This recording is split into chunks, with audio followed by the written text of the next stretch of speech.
Jos teet tämän joka päivä, vahingoitat hampaitasi huomaamatta. Minäkin olin sellainen ihminen, joka ajatteli, en mä syö paljon sokeria, vaan vähän siellä täällä.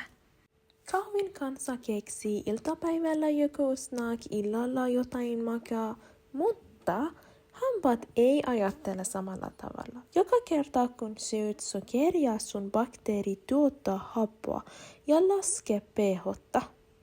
Kun pH laskee alle noin 5,5, hampaan kiile alkaa liueta. Se ei sattu heti, mutta vahinko alkaa. Jos syöt tai juot paljon sokeria kerralla, pH laskee kyllä, mutta keho voi korjata tilanteen nopeasti. Mutta jos napostelet koko päivän, pH eikaan ehdi palautua. Se tarkoittaa, että hampaat on koko ajan happohyökkäyksen alla. Ei taukoja, ei syöjä. Ja juuri siksi napostet on niin vaarallista. Et sun tarvitse lopettaa sokeria kokonaan, mutta ajatus on tärkeä. Syö makaa mieluummin aterian yhdessä. Anna sulle aika palautua.